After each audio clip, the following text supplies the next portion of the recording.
Welcome to another edition of the Stats and Stacks podcast, where today we're going to go over UFC Vegas 36, Till versus Brunson. First and foremost, we always do a little review of last week.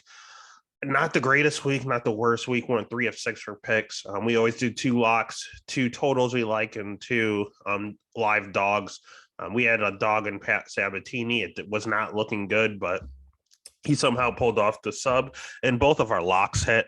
The problems were the totals. We kind of struggled there. So, I mean, at that juncture, it is what it is. It wasn't a terrible week. So, but we like to do at least 4 for 6 at a minimum. So, at least the locks hit. But otherwise, again, I want to reiterate the picks themselves. The official picks go up on Instagram and Twitter at Stats and Stacks. I'll put the links in the description. That way it's easier for you guys to find. We don't put the official bets up until Saturday. I like to see weigh-ins first. So otherwise, this card is not the best. Honestly, it's not the UFC's fault. They had a lot of visa issues going on. This card was supposed to be in London. So they kind of patched it up together the best they could.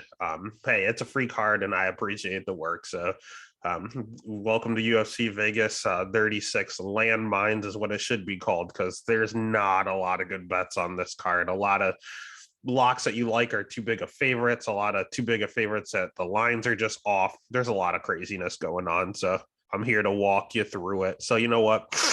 It's not going to be a long one. There's only 10 fights on the card. Not going to waste any of your time. Let's get right into it. First fight of the night, we have Marcelo Rojo going up against Jonathan Martinez. We had Jonathan Martinez as a minus 165 favorite, Rojo plus 130 dog. The over set at 2.5. Over 2.5 is minus 145. Under 2.5 plus money right now, plus 115. We'll start with Jonathan Martinez. In all honesty, Jonathan Martinez is someone that I'm not really a big fan of. He has really good striking. He has okay takedown defense. You see him getting better and better. I love that he can strike going backwards and forwards. His difficulties, I don't really see a lot of his ground game. I honestly have no idea what it's like. His cardio is good, but it looked a little sloppy his last fight. But I'll probably attribute that to weight cuts. I know he came in. He made like championship weight his last fight against Davey Grant, which was awesome. He was making a point because the weight is something he generally has issues with, making 35. He's good. Just something about him. I don't know if it's just his face, or sometimes you just don't like people for no reason. He really doesn't have a lot of credible wins. Frankie Saenz is old. Thomas Almeida's chin is the age of actual Frankie Saenz. Otherwise, in the UFC, a loss to Davey Grant doesn't look the best. Split to Andre Ewell. I personally thought he won that fight, but it shouldn't have been that close. So, I mean, all in all, he is a good striker. I will give him that.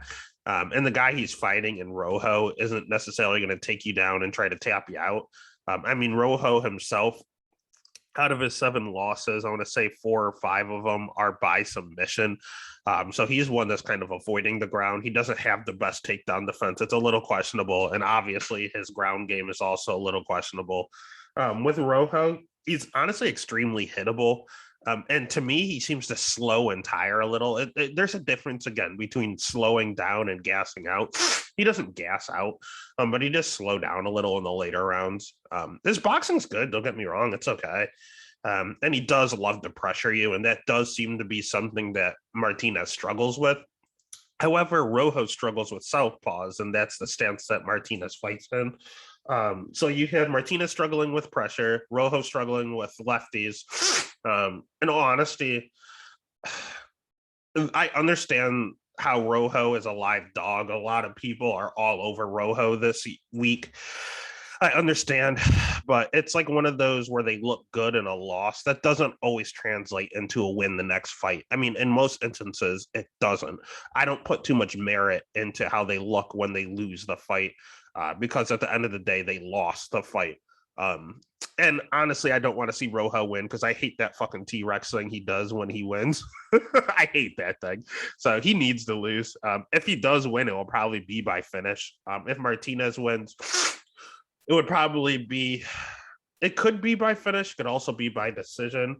So again, plus money on that under 2.5 because they're bantamweights. Not the worst bet at plus 115, but I am going to go against the grain here. And I'm going to pick Martinez, even though I'm not his biggest fan. And I think the line is too wide. And I also, honestly, that's probably I understand betting the Rojo side. Honestly, I'd probably bet the under if you're going to bet this fight. But I'd probably just stay away. And I apologize. My allergies are going crazy. So I just got a tissue in one hand and a beer in the other. That's how you handle it. All right. Now let's get out of that madness. Next fight of the night, not much easier. A little bit easier. We have Marc-Andre Barriault going up against DLce. I can't say his last name. He always calls himself DLce champion. Although he's probably not going to be champion. I mean, Marc-Andre Barriault coming in at minus 170, DLce plus 135. The over-under set at 2.5. The over 2.5 is minus 105, under 2.5 minus 125. We'll start with DLce. Honestly, he's a shit brick house. This dude is jacked beyond jacked. The problem is he has a weird body type. Like he has these super, super long arms, but he's short in stature. I mean, he's like if Deron Wynn had muscle, you're looking at DLce, honestly. I mean, without the wrestling.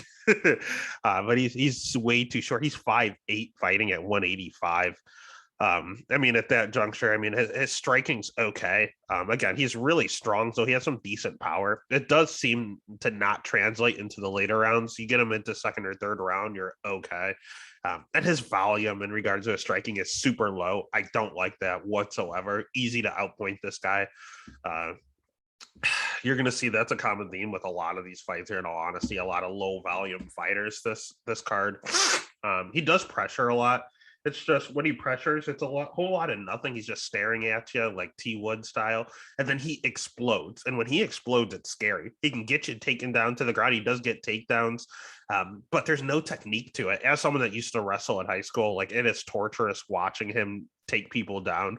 He doesn't level change. He just puts his back down, reaches for your legs and tries to muscle you. It's putrid to watch, in all honesty, but he's so strong that it works. Like he's just lifting people up with one arm and tossing them around. But he can only do it so much because all of that muscle and all that muscle usage does wear on you. So he does slow as the fight progresses as well. Not gonna submit you. So at that juncture, you're just looking at a strong man that with a decent power to start, but then it kind of dwindles a little. Decent wrestling to an extent, like he'll get you down to the ground, but can't do anything with it. Not a fan of DLce. He probably needs to change his name from DLce champion.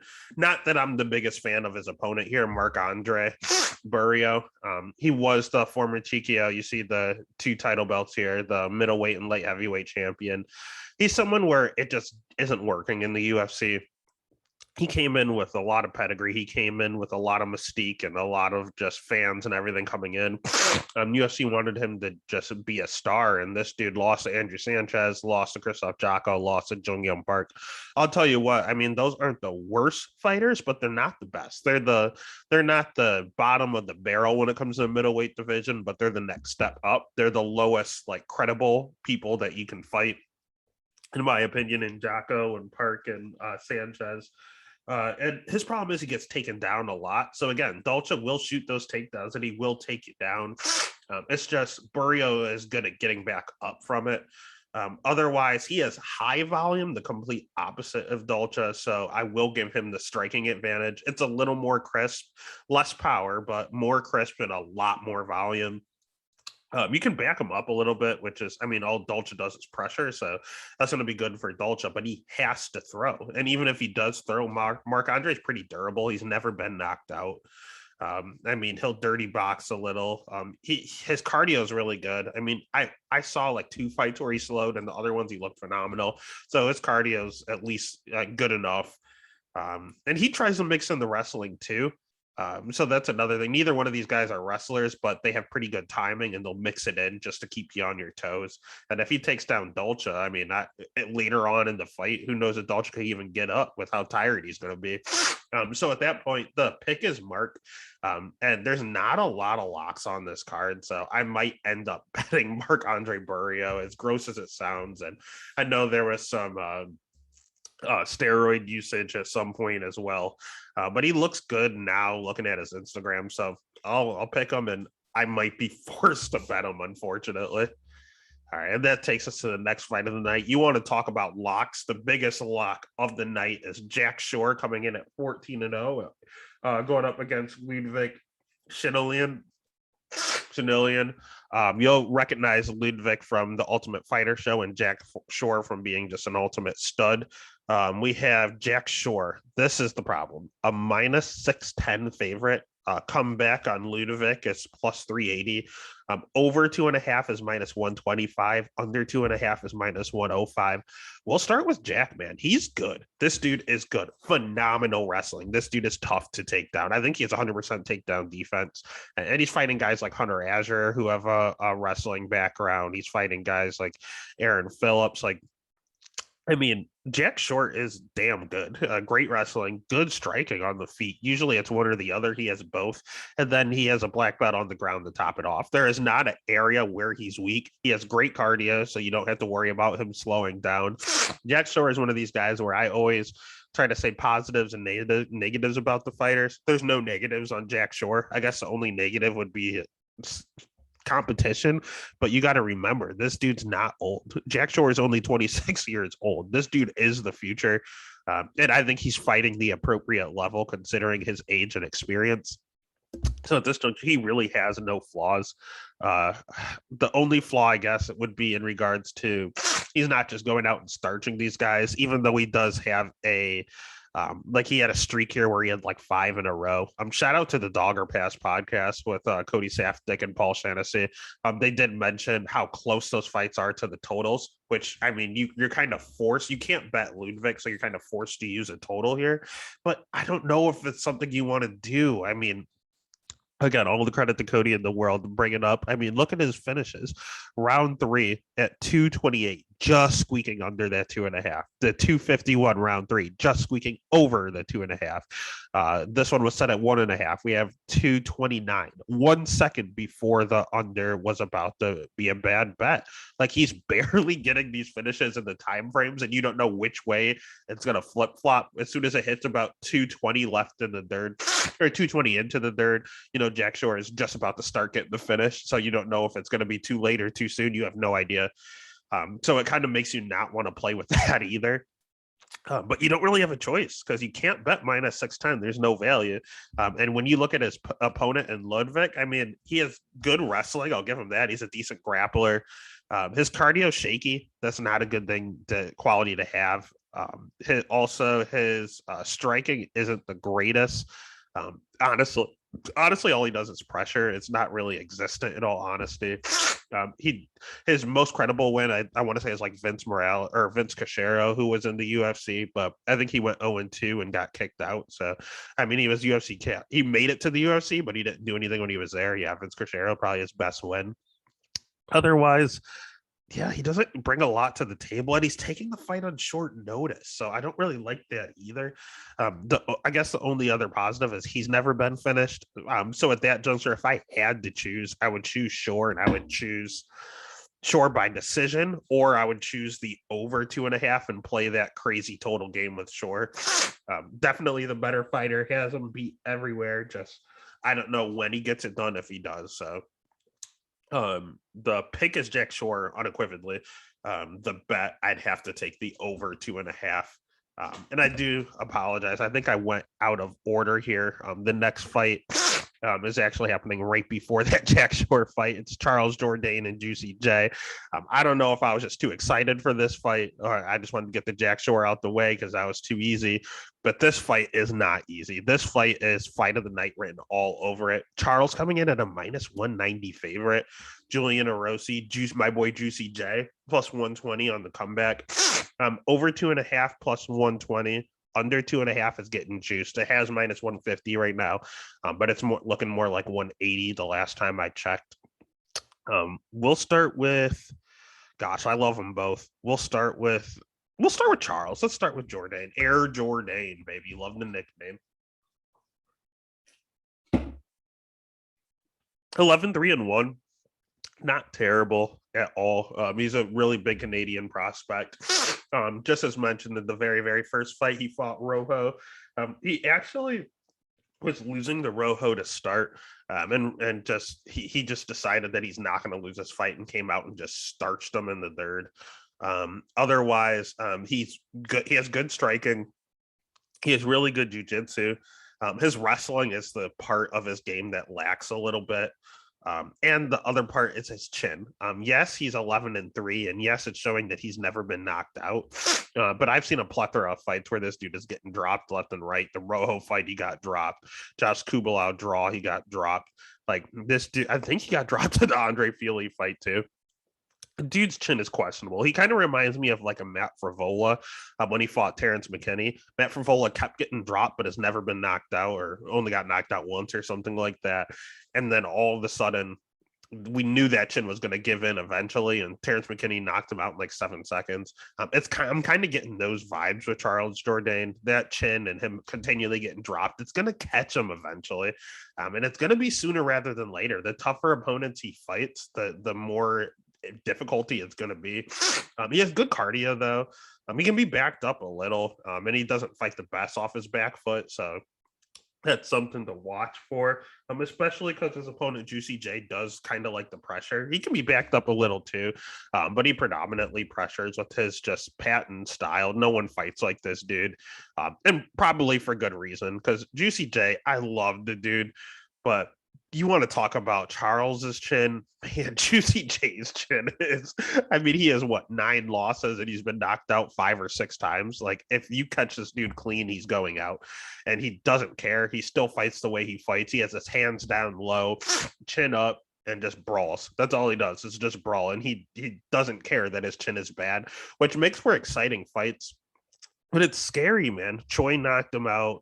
Arche, I actually saw in person. I was at that event, knocked him out with a brutal head kick. That was brutal in real life. Devontae Smith knocked him out quickly. I mean, even his last win against Nate Landwehr, he got dropped about 10 seconds before he hit that flying knee. So it's not as if he came in there and just starched Nate. He came out and got rocked, got back up, and then caught him with Nate with a clean shot, and then flying kneed him and put him out. So, I mean, I love Juicy J. I mean, I think he has like 35% finish by knockout, 35 by submission. So he's a finisher himself. His takedown defense is questionable, but Charles isn't going to shoot.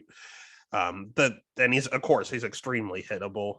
My only concern with him, 1, he accepts bottom if he does get taken down. 2, he did mention that he wanted to utilize his takedowns, and this is at a catch weight because Juicy J is coming in on short notice. This man only fights on short notice. Sean Whitson was short notice. I don't know if Nate was short notice. It was Nate Landwehr fight with short notice. All he does is take short notice fights. So he said this time was just not a lot of time here. So they're doing a catch weight of minus 150 or at 150 instead of featherweight. And I don't know who that favors, because I know Jourdain has moonlighted at lightweight a few times, but so is Rosa. So I don't really know, man. I don't know who that benefits. But he did mention wrestling, and you never see that from Rosa. So I don't know if he's just trying to play mind games or what he's doing. That makes me hesitate with the under. However, with Arosa, it only takes 1 shot to put him out. With Jourdain, that chin is questionable. It's going to take 1 to at least drop him, and Arosa hits hard enough to where it could take 1 to take him out. So even with him mentioning wrestling, Jourdain, I'm going to pick Jourdain to win. I'll probably bet the under, even so. But honestly, Juicy J is a live dog. I feel really good about it. I already have a place bet on him. I got him at plus 155, though. I felt a lot better at that line. Plus 120 is still decent value. I mean, when you're looking at him and you're looking at Rojo, I mean, I think Juicy J has an easier path, in my opinion. So, yeah, the pick is Jourdain, but if I'm putting money on the line, it's that under, or honestly taking that shot on Juicy J if you're feeling frisky. If you're feeling froggy, jump, baby. All right. And then the next fight of the night, we'll make sure we still go in order here. We have Jung Kim, Iron Fist, or whatever it is, up against Molly Meatball McCann. We'll start with Kim. Because I don't have because I don't have a lot to write home about, in all honesty. She hits kind of hard, but it's not like she comes in and has a ton of knockouts. She has a significant reach, and especially over a short-armed volley. I think it's a 10-inch reach advantage, so that's pretty significant. She does have a little bit of a problem at weigh-ins too, so she's another one you really have to watch there. She counters nice. I did like a lot of the count out of the work I was watching. A lot of the counters looked super, super nice. Her ground game's questionable when she's super hittable. I mean, she'll get one to give one. I'm not the biggest fan of that approach, but she knows she hits hard, so she's willing to do it. My problem with her is the wrestling. She has a 40% takedown defense. I want to say it's 42%, like in the UFC. Lexa Grasso took her down, and Grasso's a Mexican boxer. I know Nadia got destroyed by her and taken out of there, but she did take her down before she ended up getting KO'd. Antonita Shevchenko, the bad Shevchenko, notoriously bad wrestling, took her down twice. Questionable wrestling. And you would say, like, well, is that going to really rear its head here? It might, because even though Meatball is a striker by nature, she can wrestle to an extent. She uses it when she can. You look at her losses. She lost to Tyler Santos most recently, and she got out wrestled and she got controlled. She lost to Laura Procopio. That was actually her most recent one. She got wrestled and out controlled. And she lost to Jillian Robinson, and she got wrestled and out controlled. But then you look at her 3 wins. Diana Belbita, terrible takedown defense. Meatball took her down and controlled her and won. Ariana Lipsky, terrible takedown defense. Meatball took her down, controlled her and won. Priscilla Cachoeira, terrible takedown defense. Took her down, controlled her, and won. So whenever Meatball is the better wrestler, she wins, which is weird to say considering she's a British boxer. Whenever she has a disadvantage in the grappling department, she loses handedly. There's no over under, so you have to pick a side here. And Meatball was a minus 110 dog, I guess, and Kim is a minus 120 favorite. So it's basically a pick 'em. So you really have to choose. Are you going with Kim's reach, or are you going with Molly's wrestling? And it sounds insane to trust a British boxer to wrestle to get the win, but she's shown a propensity to do so. And honestly, even standing, I know Kim has a huge reach advantage, but Molly has short arms in general, so she always has a reach disadvantage. Not to this extent, but I mean, it's always a little rough. So if she can get inside and Kim is willing to take a shot, I mean, if she can at least keep it competitive on the feet and then mix in the strike and mix in the takedowns, I need to watch the line. I need to watch the weigh-ins. Right now, my gut is telling me to pick Molly and to bet Molly, but I don't trust it. If the line grows like back in Kim's favor, because Molly was a dog with plus money at one point. If Molly becomes plus money again, I will place a bet on Molly Meatball McCann. If she stays at this minus 110 and it stays a pick 'em, I'm going to have to look at weigh-ins and make a decision. It's going to be based on what Kim looks like. But as of right now, the pick is Molly and the bet would unfortunately be Molly, but I would probably stay away from this if you can. And then that's going to take us to our main card. And again, don't forget, you want to follow the picks. The official bets go up on Saturday. Saturday morning at the Status Text podcast over on Twitter, over on Instagram. And I did start a TikTok recently for the pod, so I do say them over TikTok as well, over at Stats and Stacks. So otherwise, onto the main card, we have this overhyped motherfucker, Paddy Pimblett, at minus 145 coming in against Luigi Vendramini, my guy, at plus 115. Over 2.5 set at plus 105. Under 2.5 at minus 135. We have to start with Paddy. Paddy the baddie is something, dude. He annoys the living shit out of me. I can't stand this dude. And you want to talk about overrated? This dude is the definition of overhyped. Is he a prospect? Yeah, he's 26 and he has a sick ground game. The dude is nasty on the ground. I will give him that. My thing is his wrestling didn't look the greatest. He has a decent body lock, but he can't like shoot takedowns. He just has to do body locks. And they're not even the greatest when he does do them. and he's very, very hittable. I've seen him dropped in multiple fights. His striking is a little wild. It's not good. It's just unpredictable and wild. He loves his flying knees and this like flying front kick. And he comes forward with jabs. And usually that's something I enjoy. Those are the guys I like to watch and bet on and root for, but not the way he does it. It's like no technique. It's just wildness. That like it's if I tried to throw a flying front kick, it would look exactly like his, like it, with no practice and no training. It's awful. I can't stand this striking. It's bad. And he gets dropped all the time. Like, I don't know why this guy is what he is. In fact, I do know why, because he talks a big game, just like he's doing the Conor McGregor ordeal, and he's just talking a big game. He's coming in crazy. He's coming in after he wins. He's hopping over the cage. He's jumping into the crowd. He gets the crowd into it, and he really, really would have fed off of the crowd in England. But we're in the Apex, and we're in a quiet arena in America, in Las Vegas. It's not going to be the same feel. And I don't know how he's going to react to that. I can tell you Luigi can react to that because he has fought recently.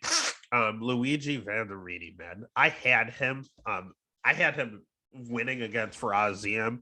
I know a lot of people had to pick him, and then a lot of people ended up siding with Ziem. A lot of people sided with Luigi, and I was all over Luigi. I thought Luigi was going to win for sure, as I did Fight Tape.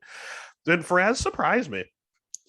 The thing I did like, though, was how Luigi came out in that third round. And I don't think I'll ever forget that. I remember watching it and saying, I can't wait to bet on this guy again.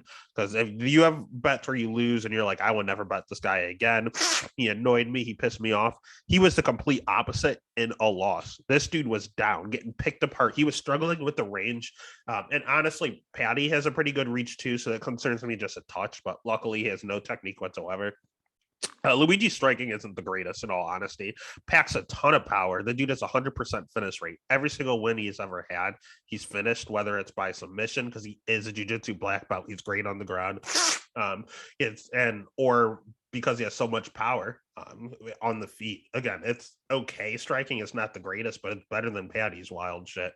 And he was down. He was down 2-0, and they told him he has to get a finish. And he looked at him and he said, okay. And he came out like a man possessed. I've never seen anyone who lost 2 rounds come out and fight like that in the third round. He came out and instantly rocked Perez. He instantly started shooting takedowns. He fought as if his life depended on it. And that is someone I can back behind. That is someone that I would trust with my money again. Because that was a 10-8 round. I don't understand how he didn't get the 10-8 and how he ended up losing that fight. That was a 10-8 round because he came out with no regard for human life and poured it on like I haven't seen anyone pour on before in the third, coming from behind. So all the respect in the world to Luigi. He's a little hittable himself, and his wrestling isn't the greatest either. So in all honesty, when it comes to the ground game, I'll give the slightest edge to Paddy, like literally an 8 to a 9, like just a very, very touch better, I guess, to an extent. But Luigi's good enough to stay safe. When it comes to the striking, I will have to give Luigi the advantage there. It's a little more technical, and he hits a hell of a lot harder. And then when it comes to the wrestling, I think it's a wash. So if you're telling me it's a complete tie and one guy is a minus 145 favorite, the other guy is a plus 125 dog, because I'm sorry, it was plus 115 when I bet it. I bet Luigi right away. Money's coming in on Paddy. It's now plus 125 when I looked. Let the money keep coming in on Paddy. I'm probably going to place a second bet on Luigi, because if it's a 50-50 fight and one guy is plus money, God, give me him all day. And his level of experience. He knocked out Jesse Arari, who's a decent fighter, has been in the UFC. He fought Alicia Sakowski. And honestly, he came in on short notice up a weight class, and that guy is a terror. And he gave a good account of himself the first round. Got a little tired, got caught, but did what he could. I mean, considering the circumstances. So he's definitely fought the better guys. They're both the same age. Well, actually, Luigi's a year younger. Give me the pick is Luigi. I'm betting Luigi. That's my favorite bet of the night. And I just can't wait to back this dude. He's going to win a lot of people a lot of money here. All right. And then the next fight of the night, as hype as I am for that one, I could give two craps about this next fight. We have Modestas Bukauskas at minus 165 coming in against Khalil Roundtree, come back at plus 130. Over under set at 1.5. Minus 145 for the over, plus 115 for the under. And honestly, the over under just depends on who you think is going to win the fight. Bukakis is a dude that came over from Cage Warriors. I mean, he's all right. He's not the greatest. Honestly, I don't really think he's UFC caliber. He's on the younger side. He's only 27. And in all honesty, I would say he came over too early, which, I mean, he was 25 when he came over. And now I'm looking at Luigi and such, and he's the same age and he looks just fine. But I think Modestas could have benefited from staying in Cage Warriors a little longer because he's extremely hittable. His striking's okay, but again, he has tall man defense, so he can dish it out, but can't really take it back. You can back him up a lot, and his cardio, it cardio checks out. His wrestling and his jiu-jitsu is kind of non-existent. Really haven't seen a ton of it, in all honesty. But his chin is a little questionable, especially for being 25. You shouldn't have two knockout losses on your record already. It's a little sketchy because your chin usually just gets worse, not better. So then he also has a submission loss too, early 18 seconds. So that's, I feel like he just got caught in something. So if you're going to beat him, you're going to finish him, apparently, outside of Michael O didn't get it done. But otherwise, he just doesn't bring a lot to the table. His best qualities is striking, and it's mediocre at best. Luckily, he's fighting a mediocre fighter in Khalil Roundtree. Khalil's striking's okay. His cardio's ass. He's extremely hittable himself, and he can be backed up at times. So it's going to be interesting to see who controls the center of the octagon. He also has questionable jiu-jitsu, but neither one of these guys are going to wrestle. Neither one of them are going to go for submissions. It's going to be an all-out striking affair. And Modestas, Khalil is very, very durable. So if Modestas is getting the better of the striking exchanges, that over 1.5 is going to hit. Modestas getting knocked out multiple times. Khalil, that's his only route to victory. The one thing he does do is pack some power. My problem with Khalil is that he mentioned the retirement word, and he actually did retire for a little, and he's coming back. Everyone and their mother had him round one against, oh gosh, what was that? Marcin, oh gosh, what is his name? Marcin Prachnio. Let's see. Yep, Marcin Prachnio.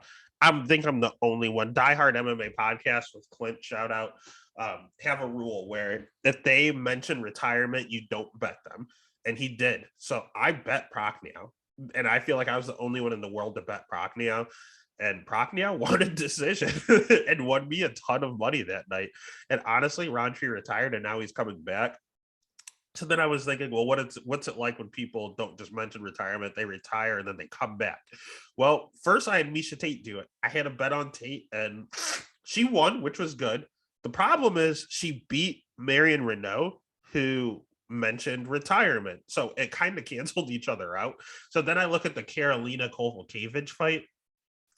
She came out of retirement and she came in and looked stupid. She came in and did the one thing you can't do against Jessica Panay and go to the ground, and she got armbarred and submitted. So if that's my barometer meter, I can't trust Khalil. And Modestas is trash, so I don't want to trust him. So I'm gonna take the over. It's not juiced too much, minus 145. So I'll bet, or I'll pick Modestas, unfortunately, because Khalil just can't be trusted right now. And the bet would be the over 1.5. And honestly, I don't feel the worst about the over 1.5, and I don't feel the best either. It's kind of questionable there.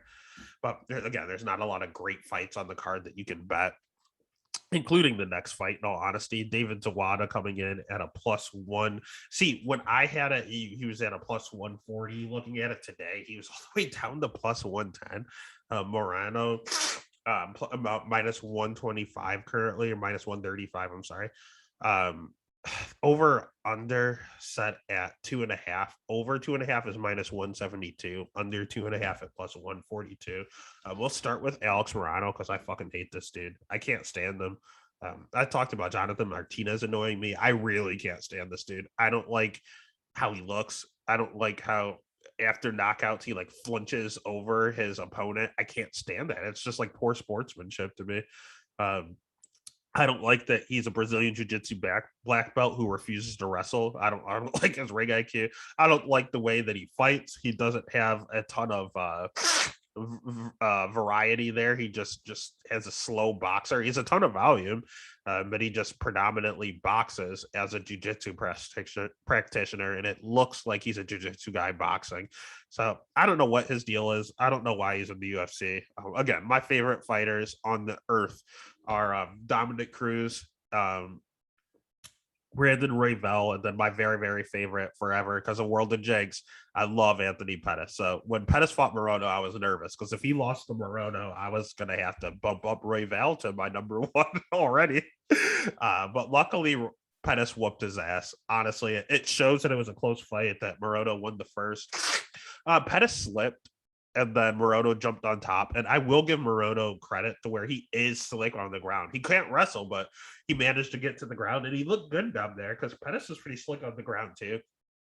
And he wasn't able to submit him, but he controlled him and won the round. And then Pettis continued to destroy him the next two rounds because he didn't slip and fall. But otherwise, yeah, Morono's good on the ground. He has a lot of volume, so it's not that his striking is bad. It's just very one-dimensional. And he has a decent amount of power, but he's not knocking out people with great chins. I mean, a standing TKO of Donald is what it is. He's old. Reese McKee's no longer with the promotion, and he didn't knock him out. That's the one fight he actually wrestled. And of course, I had a bet on Reese McKee.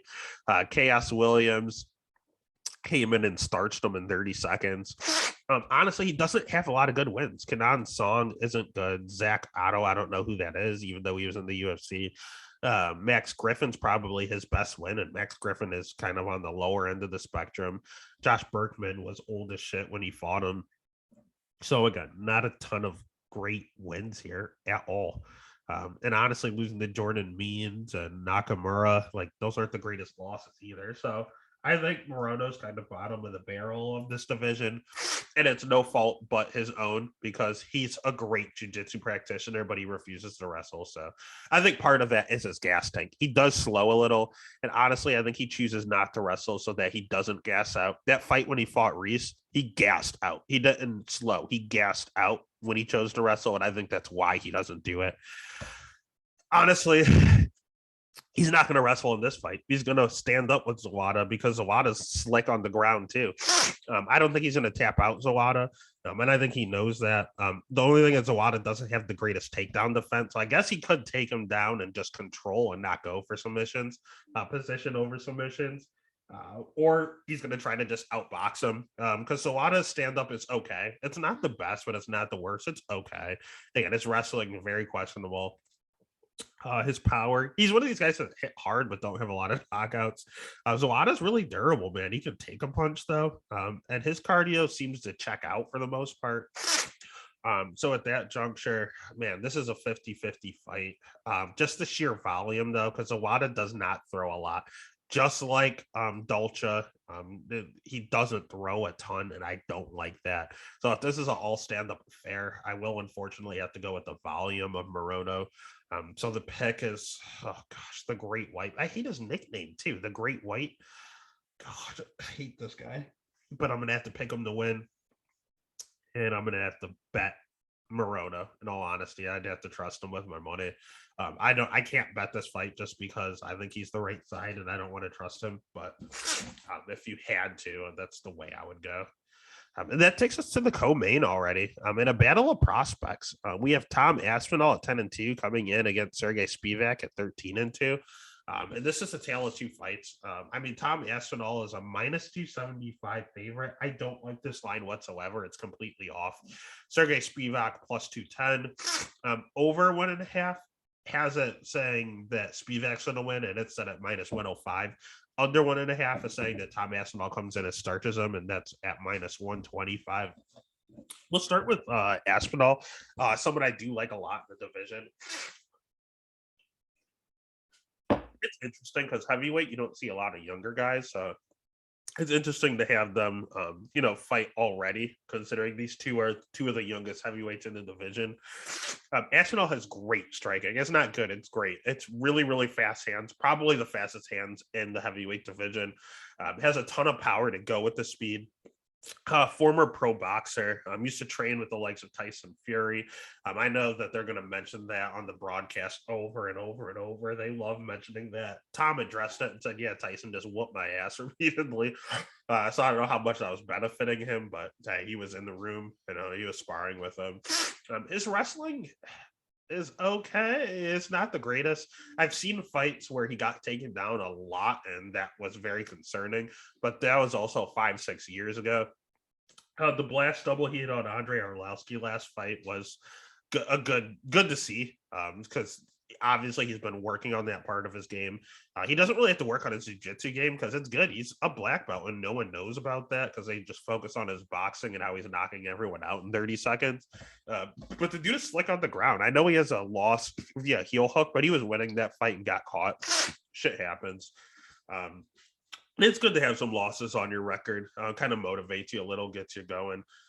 Otherwise, yeah, that's his only loss. He got caught in a submission. I know he has a loss, two fights after, but that was because of an illegal elbow that he threw. He threw a 12-6, so he didn't go out there and get worked. He just got disqualified. Otherwise, he does pressure a lot, and his major concern in his outside of his wrestling is his cardio. All his fights, again, we have round one finish, whatever his other wins, round one finish, round one finish, round one finish, round one finish, round one finish, one finish, round two finish. So he's not fighting long. They're all lasting a minute to under a minute, about a minute. All of his fights are lasting about a minute. So he only has 12 fights. So he only has like 10 minutes of ring time. So it was good to see his last fight, see him in the second round, see how he looks. Problem is, it finished the first minute of the second round, so not much more time in there. And he looked gassed. I don't like that. I don't like that at all. So it really, really does concern me. Spivak's the opposite. He has pretty decent cardio. His striking's okay. It's not the best, but it's not terrible in all honesty. It's predominantly a striker. He's one of these guys that are kind of like Meatball McCann. He's a striker by trade, but he has really good timing with his takedowns and isn't afraid to wrestle.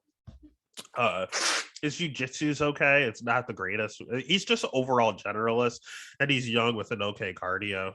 His chin is okay. It checks out. He's been knocked out once by Walt Harris, but Walt Harris can knock out anyone, so no shame there. That was his debut. A lot of jitters. He can be backed up a little, and that's concerning fighting Tom Aspinall, who likes to pressure, so he's going right into Tom's wheelhouse there. But honestly, when it comes to the striking, Aspinall is a major advantage. When it comes to the jiu-jitsu, I would say it evens out. When it comes to the wrestling, I would say Spivak has an advantage. And then the cardio, Spivak has the advantage. So honestly, the pick is going to be Aspinall because he is the better fighter on the ground. If Aspinall's takedown defense holds up, he wins this fight. If it doesn't, he's in a world of trouble. What I would probably bet is that Spivak's chin is good enough to withstand the early onslaught, and Aspinall is good enough not to just go in there and get finished right away. So I'm honestly looking at the over here, about over 1.5. If it was set to 2.5, I'd have a lot of issues, but over 1.5, I don't hate that much. I think this fight can go over 7.5 minutes. So the pick is Aspinall. The bet is going to be the over. But that takes us to the main event already.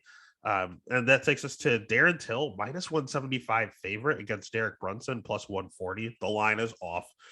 Over 4.5, set at plus 137. Under 4.5 is minus 167. Let's start with Till. Till is the same thing as David Zawada, the same thing as DLce champion, same thing as good old Tyron Woodley. Dude hits like a truck, but doesn't throw. And I hate that because his striking is good. Darren Till's a really good boxer. He has really good cardio. His jiu-jitsu leaves a little to be desired. And his takedown defense is okay. It's at like 80%. He hasn't fought a ton of wrestlers like that use it. Like I know he fought Gaslam, and Gaslam was kind of like Gaslam doesn't really shoot too many takedowns. I know that Gaslam was the one that came off the Izzy loss, so he shot a little more than usual, and it seemed to check out. Whitaker is a super underrated wrestler, and he was able to get Till down, but not without resistance. Otherwise, I mean, it's that's really his only middleweight fights. He's someone that was at welterweight for a while, and I have no idea how this dude made welterweight. It doesn't make sense. Overall, he's a good fighter. He has all the tools. He can back it up. He can talk the talk, but just not enough volume. And his takedown, his jiu-jitsu, if you get him down, good thing with him, he's fighting Brunson. Brunson is not a jiu-jitsu ace by any means. Brunson does have really good wrestling, so he will take Darren Till down. It's just a matter of, how quickly Till can get up and how much energy Derek's exuding, because Derek's 37. That's not young. That is not young at all. Derek has some pretty good power, in all honesty. I've seen Till rock before. You can rock him multiple times. I mean, Masvidal knocked him out. Woodley rocked him and choked him out, but some of that could be attributed to the weight cut. Some of it is just his chin. Who knows? I mean, Brunson has enough power to take him out, but he hasn't done that in a while. You look at Brunson's win streak here. He's on a 4-fight win streak. Kevin Holland is the worst takedown defense known to man. So he just took him down and controlled, but he did get rocked like more than once. And he was like doing the stanky leg, like it was a bad rock. So Brunson's chin, when you look at it, he got knocked out by Izzy, who's not a power puncher. Souza, who's not known as a power puncher. He's a jiu-jitsu ace. And knocked out by Whitaker, who's not known for knocking a ton of people out. He got knocked out by Romero. I mean, Romero hits hard, but again, he was knocked out. He got knocked out by Souza again. 40 seconds. That's not normal. So, I mean, you're looking at him here. He's been knocked out like 5 times in the UFC. He is a very questionable chin. And these are two different Brunsons. That Brunson was the one that came in pressuring, swinging like crazy. It was kill or be killed, the chin up in the air. But if he connects, you're going out. If you connect, he's going out. That's how it was. I mean, yes, he was getting knocked out, but he had good wins. He knocked out Machida the first round. That's impressive. He knocked out Uriah Hall in the first round. That's impressive. Sam Alvey's tough to finish. He took him out in the first round. That's impressive. Ed Herman has a chin. Took him out. That's impressive. Like, he was going out there and he was just KOing everyone, in all honesty. But then at the other side, he was getting KO'd. So now we have 37-year-old bleach-haired Brunson. And bleach-haired Brunson, he likes to wrestle. He likes to wrestle a lot. He wrestled against Theodoro. He wrestled against Ian Heinisch. He wrestled against Edmund Shabazian. He wrestled against Kevin Holland. Problem is, Edmund's not a wrestler. Kevin's not a wrestler. Ian has a high school wrestling credential, and that wasn't even like just taking him down. That was like just pressuring Ian up against the cage, making it real boring. And Theodore, you can't wrestle. So the other thing was he did a little bit of rope and dope in all of these fights. I don't think that's going to work on Till. It worked to a T against Edmund. Edmund has zero cardio. So he exposed Edmund there. He wrestled him and got the cardio totally down. He let Edmund gas himself out in the first round. Didn't throw anything. Second round, he took him down and tired him out that way. And then the third round, Edmund was just like a corpse of himself, could hardly move. And Brunson took him down and just finished him real easily with the ground and pound. Kevin Holland, again, was getting rocked when they were on the feet, but realized, hey, I can like poke this guy and he's going to fall over. So took down Kevin Holland and got the job done. But he was huffing and puffing. He was tired. It was not easy. The problem is Till, although he doesn't throw a lot, he throws hard when he throws. So I don't think he can rope a dope Till, considering Till has good cardio and hits hard. I also don't think he can just wrestle Till for 5 rounds because he'll gas himself out doing that. So then that leads me towards Till. It's just, I don't trust low volume, man. I can't stand betting those guys, but I don't think I have a choice. So the pick is Till, and unfortunately, I don't like the line, but the bet would have to be Till too. So there we are. That's UFC Vegas 36 landmines. I mean, at this point, again, don't forget that a lot of these lines could change. I'm 50-50 on half of these, and all on it, more than half of these. I don't like a lot of these to bet at all. So the weigh-ins are going to be pivotal. They're going to be crucial. Make sure you check the Twitter and the Instagram and even the TikTok at Stats and Stacks. I'll put the link in the description. Make sure you follow, see what the official picks are on Saturday post weigh-ins. Otherwise, it's a tricky card. We're going to get through it together, and we're going to do our best to get paid. And sometimes it's the tricky ones that you come out on top on. So let's see how we do. I'm going to pull a Paddy, and I'm going to guarantee a victory. Otherwise, let's get it.